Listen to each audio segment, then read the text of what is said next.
Nous allons maintenant lire un texte biblique dans Jean chapitre 14, les versets 1 à 14. Si vous le désirez, je vous invite à vous lever. Vous pouvez rester assis si vous préférez. Jean chapitre 14, versets 1 à 14. C'est Jésus qui parle. Que Dieu bénisse sa parole dans nos cœurs, qu'il bénisse sa parole. Ô Saint-Esprit, viens. Je pense qu'il y en a qui auraient aimé mieux rester en haut.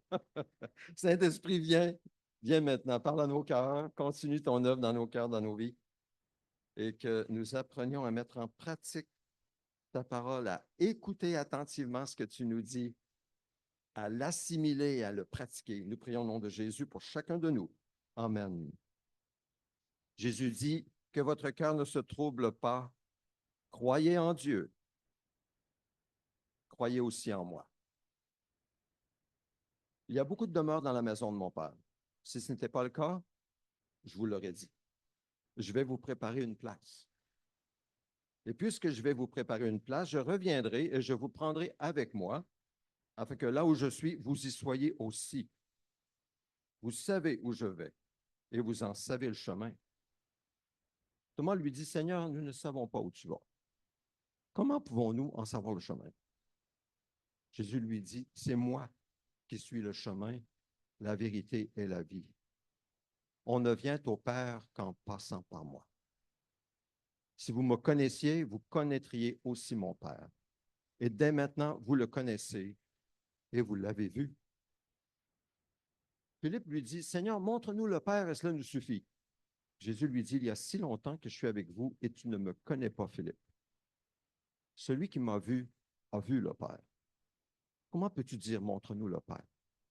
Ne crois-tu pas que je suis dans le Père, que le Père est en moi? Les paroles que je vous dis, je ne les dis pas de moi-même, c'est le Père qui vit en moi et qui fait lui-même ses œuvres. Croyez-moi, je suis dans le Père et le Père est en moi. Sinon, croyez-moi au moins à cause de ses œuvres. En vérité, je vous le dis, celui qui croit en moi fera aussi les œuvres que je fais. Et il en fera même de plus grandes, parce que je vais vers mon Père. Tout ce que vous demanderez en mon nom, je le ferai, afin que la gloire du Père soit révélée dans le Fils. Si vous me demandez quelque chose en mon nom, je le ferai. Vous pouvez vous asseoir. Aujourd'hui, nous poursuivons la série sur ce que fait l'Esprit de Dieu dans nos vies. Nous savons que Dieu est à l'œuvre avant, pendant et après avoir identifié quelqu'un à Jésus dans sa mort, sa mise au tombeau, sa résurrection, son ascension et son intronisation dans la gloire, assis avec Christ dans les lieux célestes. C'est ce que fait l'Esprit de Dieu.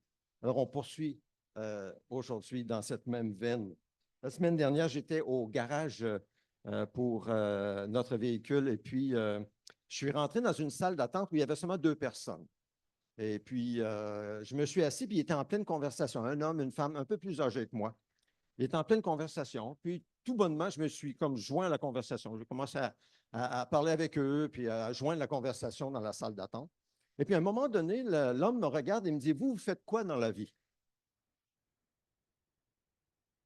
C'est une des questions les plus difficiles que je peux recevoir de quelqu'un dans une salle d'attente au garage. Je ne sais jamais quoi dire. Comment le dire?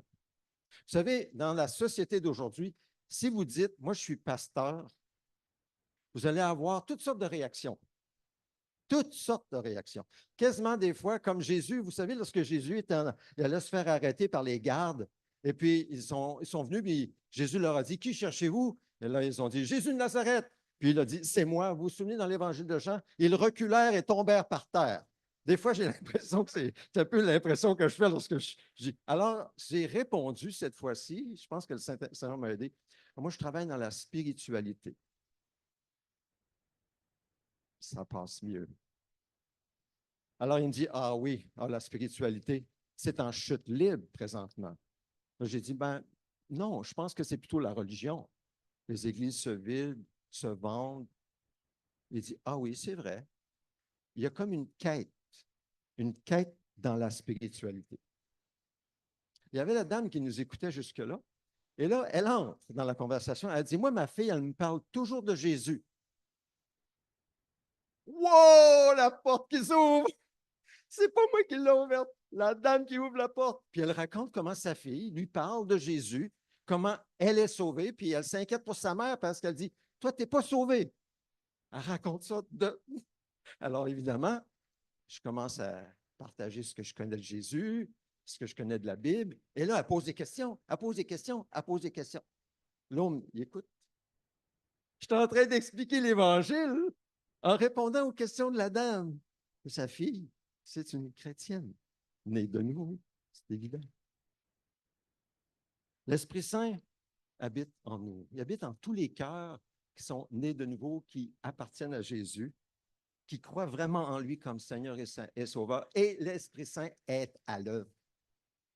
Il est à l'œuvre. Comme j'ai dit les dernières semaines, on a vu que l'Esprit de Dieu, une fois qu'il nous a sauvés, une fois qu'il nous a fait naître de nouveau, l'Esprit de Dieu nous donne l'assurance de notre relation avec Dieu. Il fait cette œuvre dans nos vies. Il nous permet de faire l'expérience de l'amour de Dieu pour nous. Il nous remplit d'expérience, d'espérance, de joie, de paix et de réconfort. Et il nous guide dans la communion des souffrances du Christ. Aujourd'hui, nous voyons une cinquième œuvre et une sixième œuvre de grâce que le Saint-Esprit fait dans la vie de celui qui l'a déjà sauvé. Il a déjà donné toutes ses bénédictions, ses bienfaits éternels. Il nous donne la force de témoigner et de prêcher. Peut-être vous vous dites, ah, moi, témoigner et prêcher, pasteur, ce n'est pas mon fort. Ce n'est pas mon fort. Moi, j'aime mieux servir. Je laisse ça aux pasteurs, aux évangélistes. Mais attention, n'allez pas trop vite. C'est une porte de sortie trop facile. Trop facile. Regardons ce que Dieu dit dans l'Écriture aujourd'hui par rapport à l'Esprit Saint qui nous donne la force, la puissance de témoigner et de prêcher tel que nous sommes, avec notre personnalité, avec qui il nous place. D'abord, comprenons bien, très bien, que la force, la puissance vient du Saint-Esprit et non de nous-mêmes. Donc, ce n'est pas une question de personnalité, les extravertis, ce n'est pas une question de quelqu'un qui parle bien, qui connaît beaucoup la Bible. Non, non, non, non, non, non, pas du tout.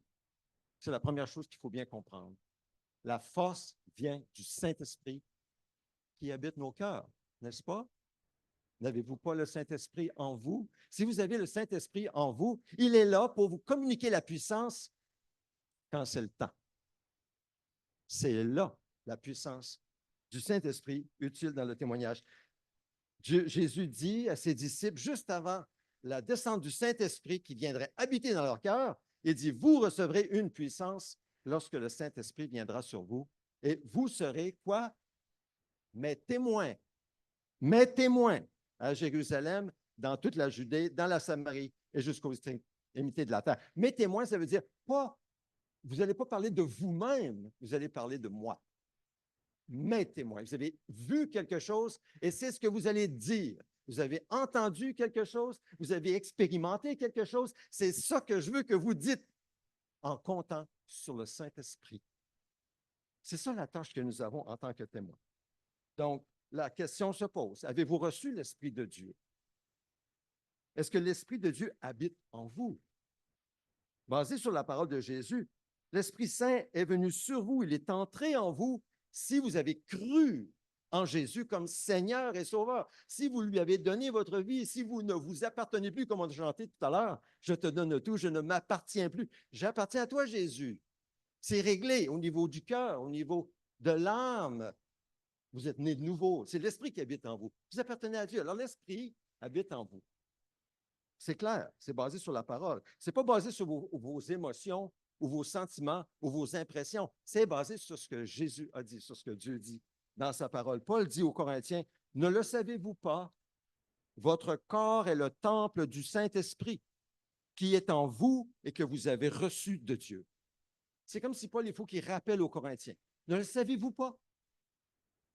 Comment pouvez-vous agir comme ça? Le Saint-Esprit habite en vous, vous êtes le temple du Saint-Esprit, vous agissez ou vous parlez comme ça. Le Saint-Esprit habite en vous. Ne le saviez-vous pas? Témoigner de Jésus, ce n'est pas une question d'avoir une personnalité extravertie. Ce n'est pas une question d'avoir la parole facile. Pensons seulement à Moïse. Vous vous souvenez de l'histoire de Moïse?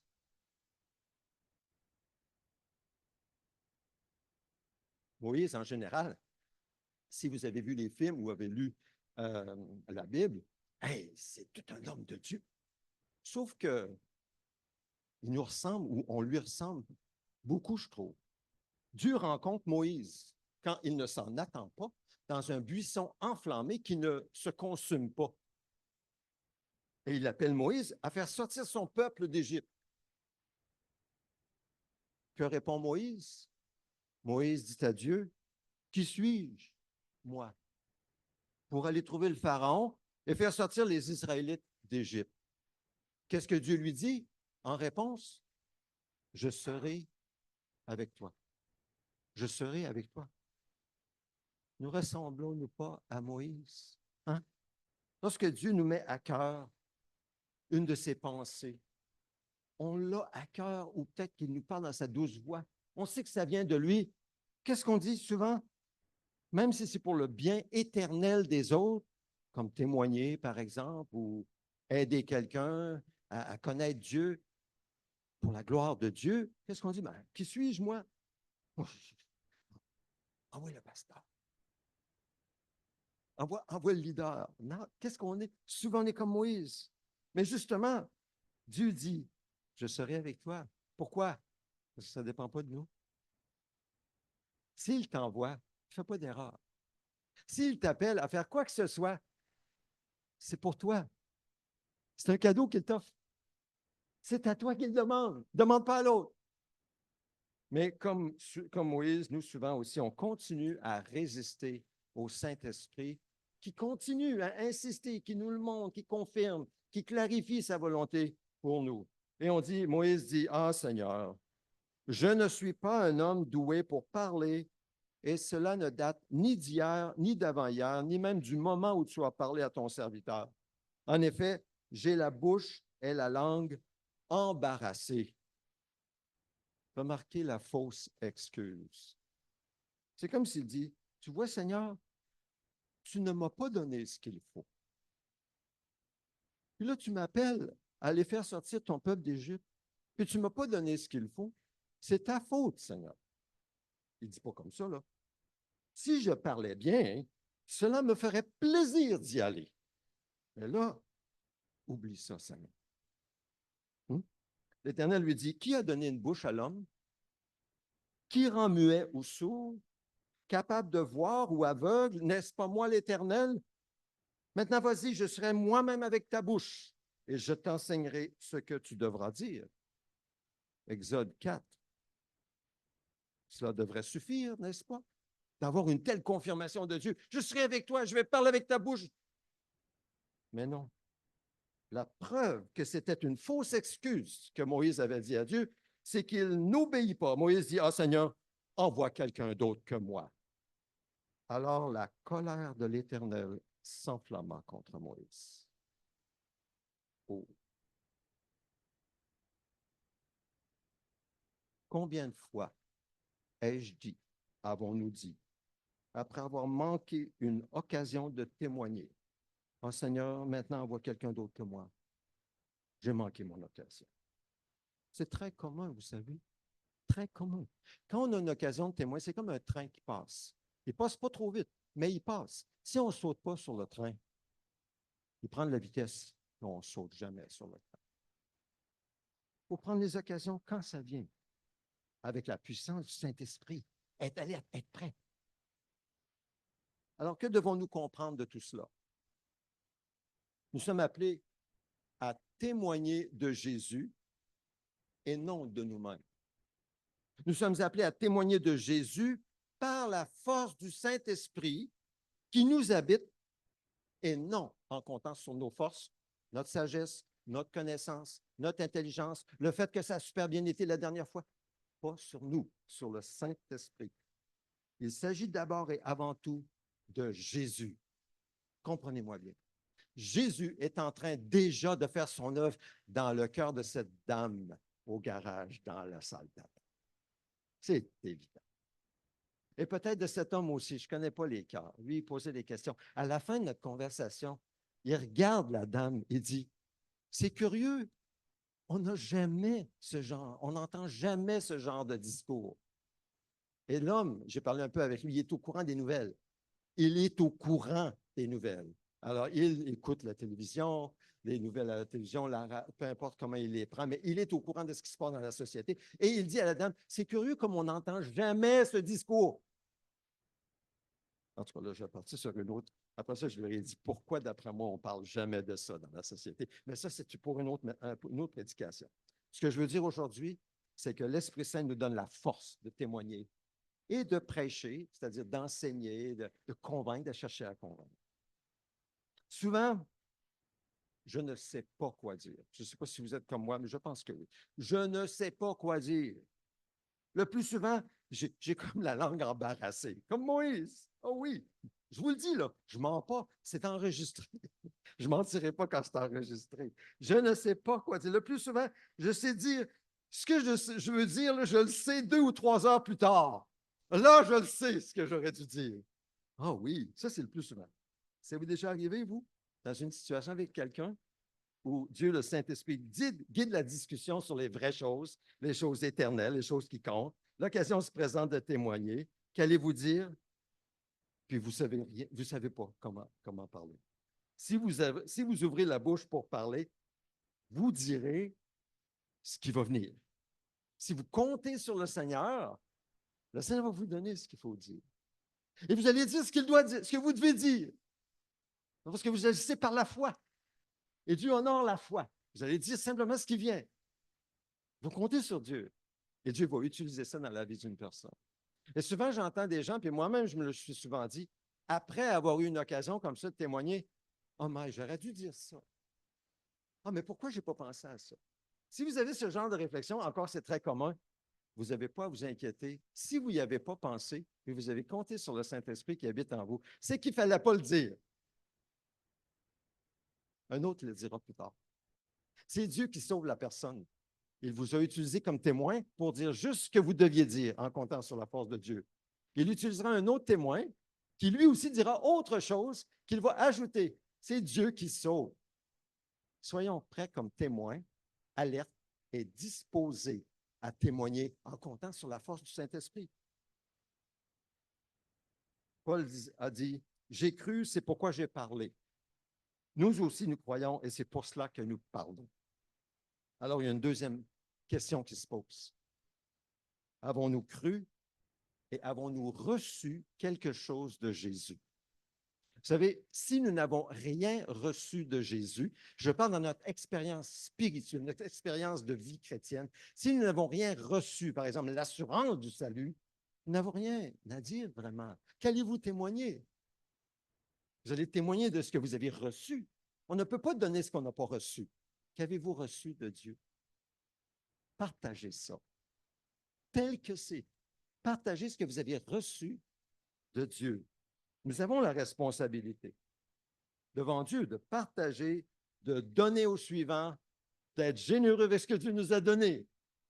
Alors, prions que le Seigneur ouvre des occasions pour que nous puissions le faire. Paul écrit dans sa première lettre, « Soyez toujours prêts, nuit et jour, en toutes circonstances, si ça va bien dans votre journée ou si ça va mal dans votre journée, soyez toujours prêts à défendre l'espérance qui est en vous, devant tous ceux qui vous en demandent raison.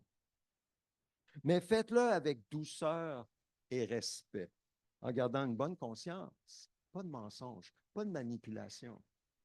Non, non. Afin que là même où ils vous calomnient comme si vous faisiez le mal, ceux qui critiquent votre bonne conduite en Christ soient couverts de honte. Parlant de votre expérience avec Dieu, qu'est-ce que Jésus vous a donné jusqu'à présent? Jésus dit, là, je vais vous aider à identifier ce que Jésus vous a donné jusqu'à présent et ce que vous êtes appelés à partager, ce que nous sommes appelés à partager.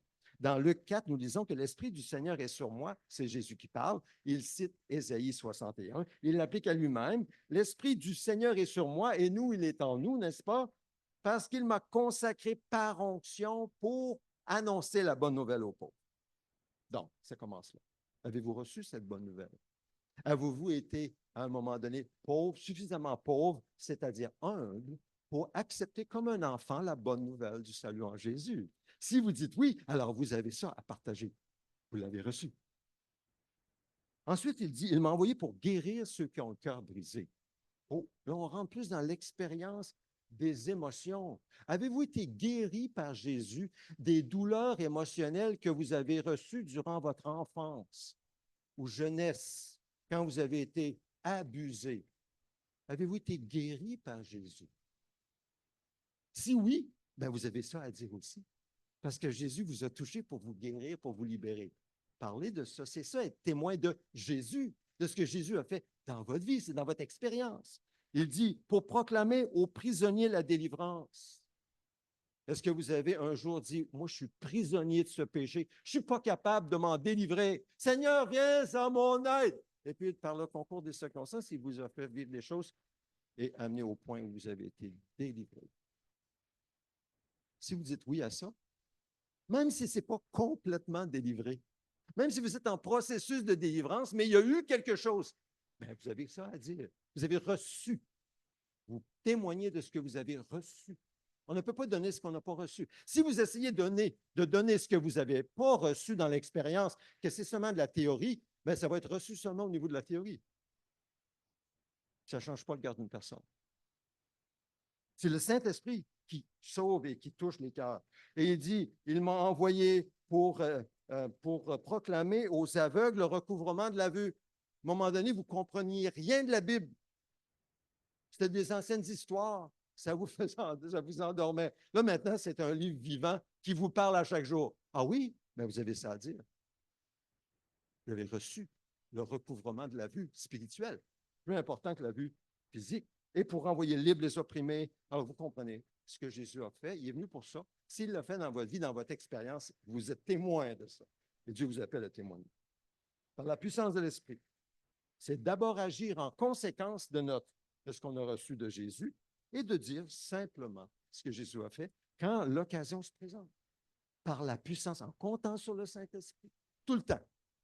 Avant, pendant et après. Et quand je dis avant, c'est qu'avant, il faut se préparer dès le début de la journée pour être rempli du Saint-Esprit et être prêt pour toute occasion qui pourrait se présenter, afin de pouvoir agir en comptant sur le Saint-Esprit et bénir les autres, faire du bien aux autres. Jésus avait dit que quand il serait venu, le Saint-Esprit, il convaincra le monde en ce qui concerne le péché, la justice et le jugement. C'est pour dire que la tâche de convaincre, ça revient au Saint-Esprit. Ça ne nous revient pas. Nous, nous sommes des témoins. Nous témoignons de ce que nous avons vu et entendu. Mais celui qui convainc les cœurs, c'est le Saint-Esprit qui est déjà à l'œuvre dans leur cœur, dans leur vie. Donc, relaxons. Ça ne veut pas dire qu'on ne cherche pas à convaincre. On va peut-être chercher à convaincre, mais le poids de la conviction repose sur le Saint-Esprit dans le cœur des gens. De sorte que s'ils répondent positivement ou négativement à notre témoignage, ça ne nous regarde pas. Pourquoi ça ne nous regarde pas? Parce que nous, on a été simplement appelés à témoigner. On a simplement dit la vérité, sans rien ajouter. Ça ne nous regarde pas s'ils rejettent notre témoignage, mais ça regarde Dieu. Dieu travaille dans leur cœur. Et si nous les aimons en plus, si nous manifestons de l'amour et de l'affection et vraiment d'un souci pour leur âme, et ils le sentent, à quelque part, ça va agir dans leur conscience. Ça peut agir dans leur conscience s'ils arrêtent de résister au Saint-Esprit qui essaie de les attirer à Jésus. Donc, continuons simplement dans la paix à être témoins en comptant sur le Saint-Esprit. Ne portons pas le fardeau de convaincre les autres, c'est le Saint-Esprit qui le fait. Puis, comme je disais tantôt, on n'a pas besoin de se dire, ah, mais j'ai oublié telle affaire. Le Saint-Esprit est là pour nous rappeler tout ce qui est nécessaire de dire. Maintenant, témoigner seul, c'est difficile. Moi, j'ai trouvé que c'était plus facile avec deux personnes qui ne croyaient pas que quand je suis juste seul, un à un. Un à un, c'est difficile, je trouve. En tout cas, j'ai trouvé l'expérience vraiment intéressante parce que la dame, c'est comme si c'est elle qui a fait déclencher le fait que j'ai pu ouvrir la porte. C'est elle qui a ouvert la porte, le Saint-Esprit, pour que je puisse témoigner. Mais souvent, ensemble, c'est plus facile. On voit un exemple d'un groupe ensemble. Ça peut être une église maison ou une église ensemble, un petit groupe, 2 ou 3, qui témoignent ensemble. Dans Acte 4, après avoir été relâchés, les disciples ensemble en prière, ils prient, Seigneur, sois attentif à leurs menaces, ils étaient menacés, et donne à tes serviteurs d'annoncer ta parole avec une pleine assurance. Déploie ta puissance pour qu'il se produise des guérisons, des signes miraculeux, des prodiges par le nom de ton saint serviteur Jésus. Et quand ils eurent prié, l'endroit où ils étaient rassemblés trembla, ils furent remplis du Saint-Esprit et ils annonçaient la parole de Dieu avec assurance. Donc, il y a un effet de groupe, là. Et c'est encourageant lorsqu'on est en groupe. Il y a un témoignage qui se fait, comme ça peut se faire ici dans une assemblée comme ça ou dans d'autres circonstances. Alors, le deuxième point que je veux souligner, c'est que le Saint-Esprit nous rend capables d'exercer un ministère.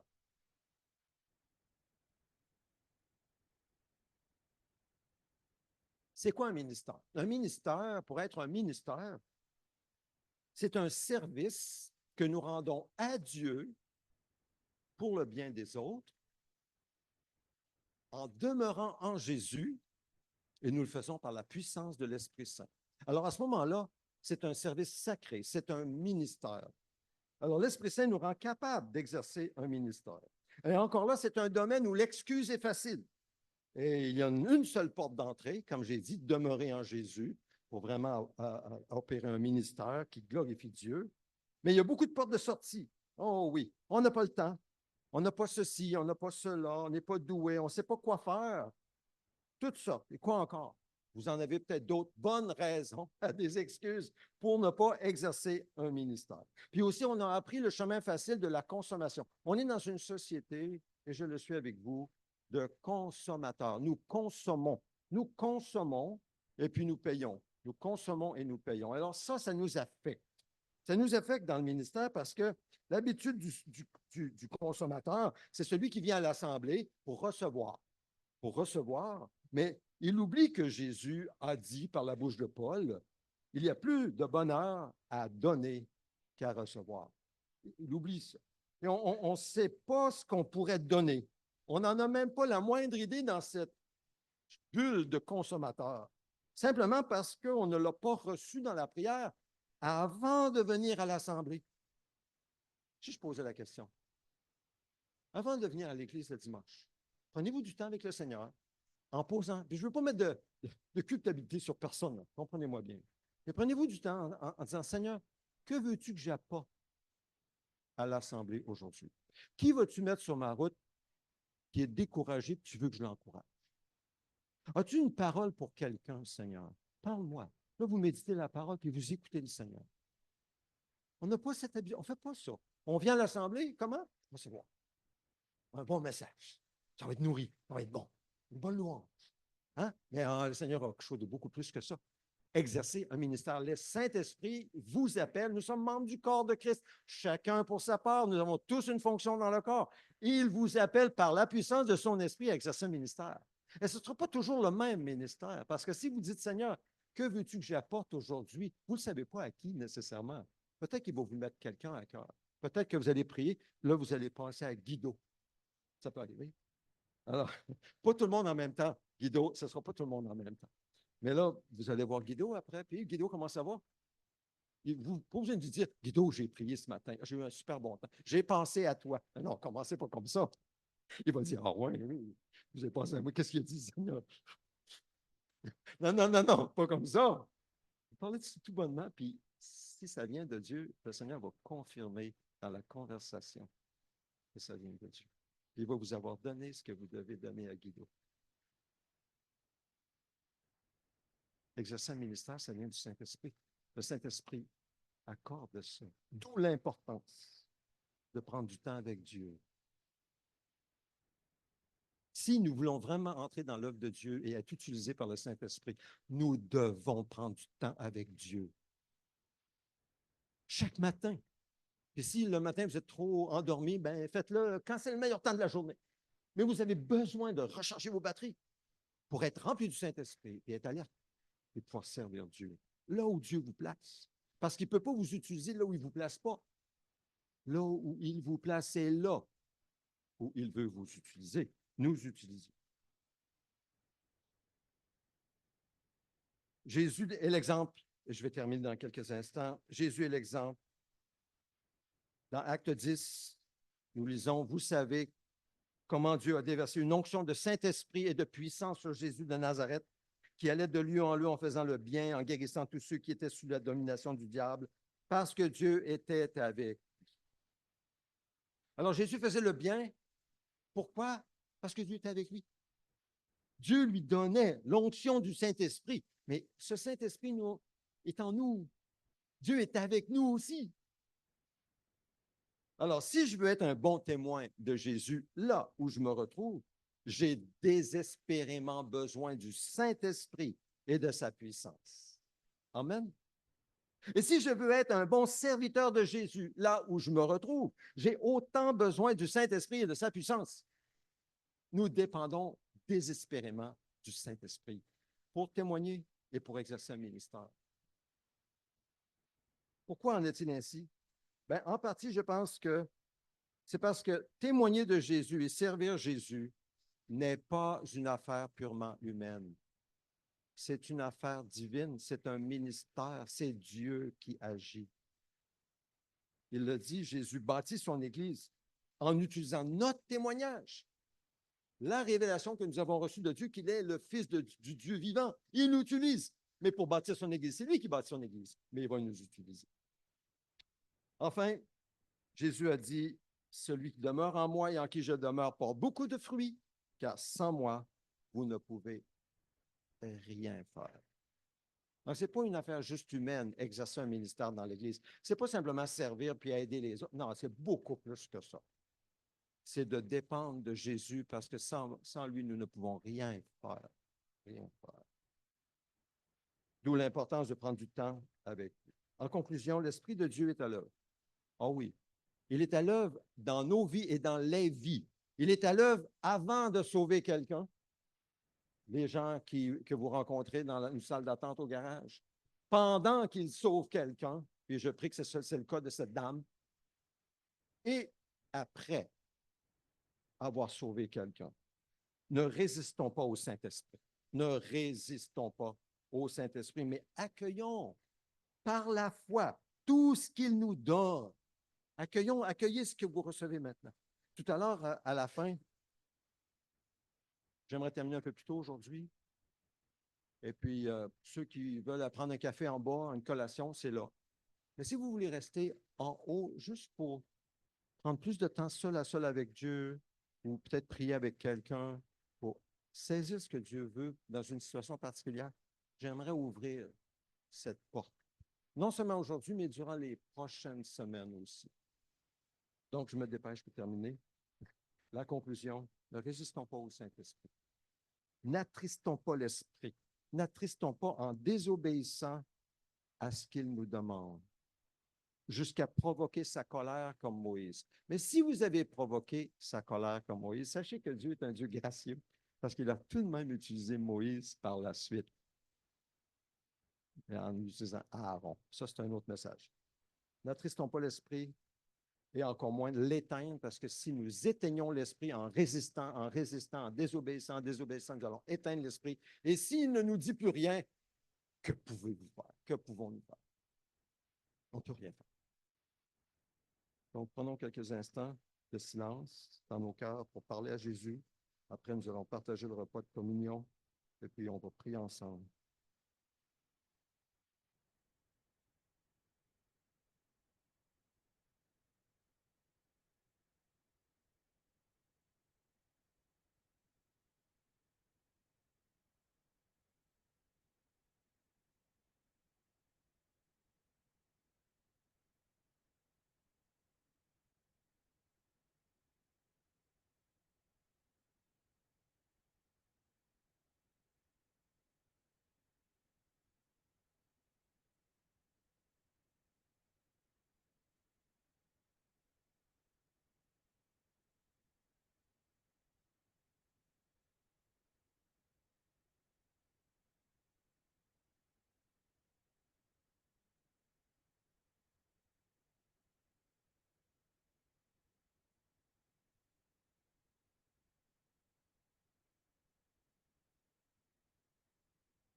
En toute simplicité, la table est ouverte.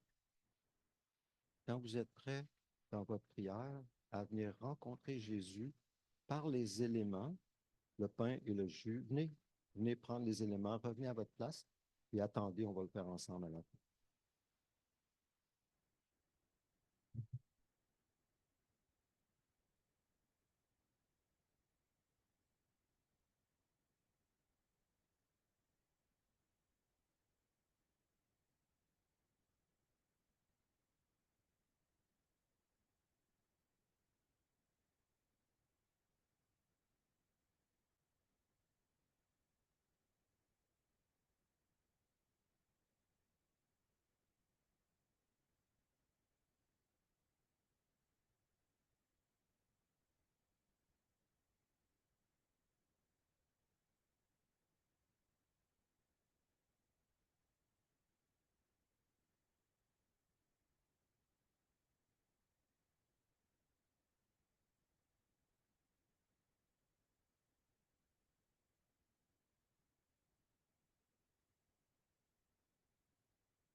Christ,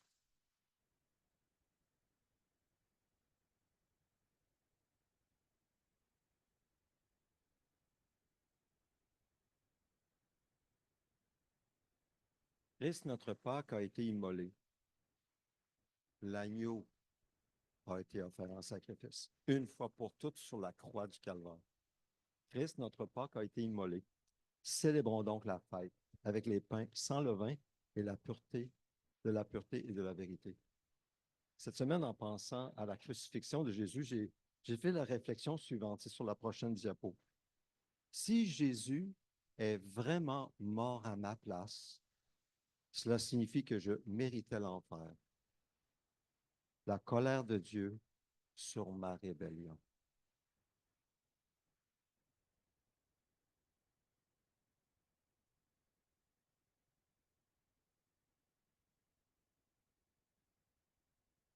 Seigneur, ce sacrifice que tu as fait à la croix, c'est un sacrifice qui nous dépasse dans le sens de la souffrance que tu as subie. C'était tellement plus que la souffrance physique, tellement plus.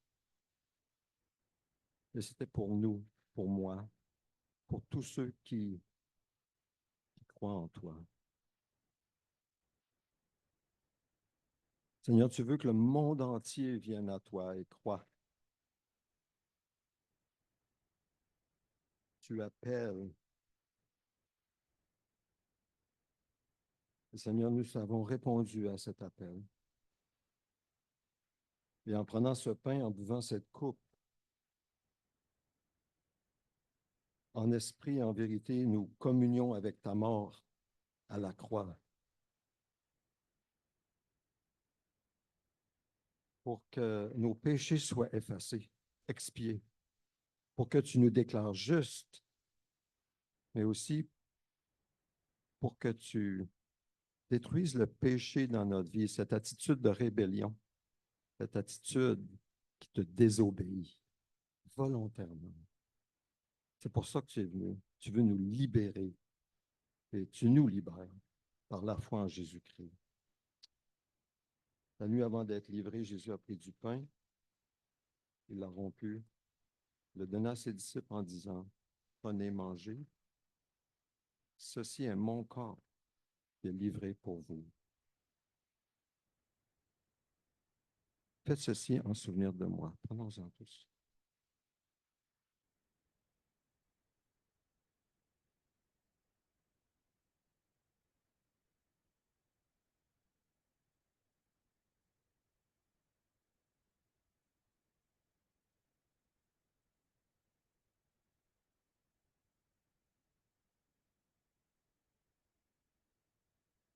Merci Jésus d'être mort à ma place, d'être descendu aux enfers à ma place, d'avoir été séparé de Dieu à ma place. Merci. Ensuite, il a pris la coupe de l'alliance, la nouvelle alliance de Dieu envers son peuple, l'a distribué à ses disciples. Prenez-en tous, ceci est mon sang. Buvons-en tous.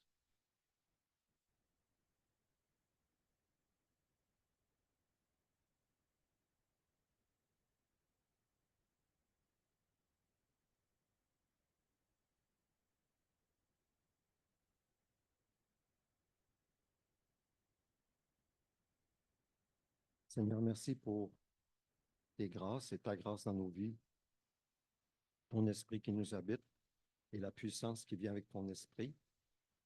Seigneur, prends la place qui te revient dans nos cœurs, toute la place. Vis ta vie en nous, Seigneur. Manifeste-toi, nous voulons te connaître, non seulement intellectuellement, mais dans l'expérience. Nous voulons marcher avec toi. Comme on a chanté tantôt, mettre nos pas dans tes pas. Alors, Seigneur, nous avons désespérément besoin de toi. Ouvre nos yeux, nos oreilles, nos cœurs, que nous puissions te connaître.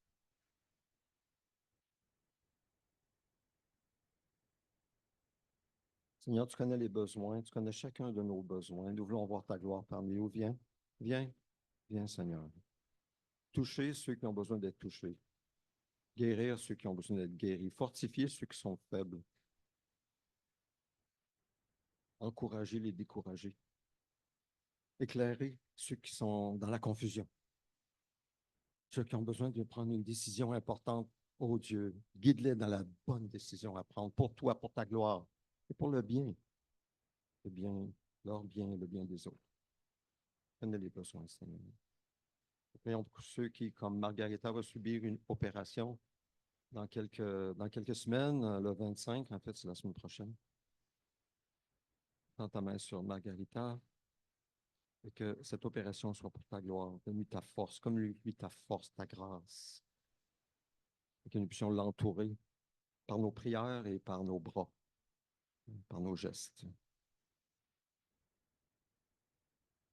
Merci, Seigneur. Merci d'avoir pourvu au contrat que Sabrina parlait tout à l'heure pour Samuel, même devant une situation où il perdait son emploi, Seigneur. Merci d'avoir pourvu. Seigneur, ouvre nos horizons vers toi en regardant à toi. Donne-nous, Seigneur, tout ce dont nous avons besoin pour rentrer dans les œuvres prévues d'avance pour chacun de nous et pour nous en tant qu'assemblée. Demandons au nom de Jésus. Amen. Prions ensemble de notre Père. Si vous voulez, vous pouvez vous lever. Vous pouvez toujours rester assis quand je vous demande de vous lever. C'est libre à vous. Ensemble, prions. Notre Père céleste, que la sainteté de ton nom soit respectée, que ton règne vienne, que ta volonté soit faite sur la terre comme au ciel. Donne-nous aujourd'hui notre pain quotidien. Pardonne-nous nos offenses, comme nous aussi nous pardonnons à ceux qui nous ont offensés. Ne nous expose pas à la tentation, mais délivre-nous du mal et du malin. Car c'est à toi qu'appartiennent dans tous les siècles le règne, la puissance et la gloire. Amen. Pour notre Église, ô Dieu, fais de nous un puissant phare de Dieu à Québec, éclairant les ténèbres jusqu'au Niger, Que chacun reçoive aujourd'hui la lumière de ta parole par le Saint-Esprit, pour marcher par l'Esprit et non la chair, louer et adorer Dieu en esprit et en vérité, afin de connaître et approfondir la vérité qui est en Jésus, dans le but de briller par le témoignage de Jésus, localement et mondialement, que nous soyons consacrés, mis à part, séparés du péché, livrés à Dieu pour vivre pour Dieu en Jésus. Amen. Seigneur, merci pour toutes tes provisions dans nos vies. Certains, tu as donné plus que d'autres.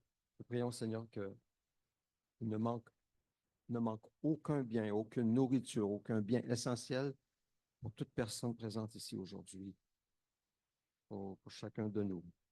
Alors, Seigneur, merci. Et Seigneur, apprends-nous à, à obéir à ton esprit, à être généreux, comme toi, tu as été généreux envers nous.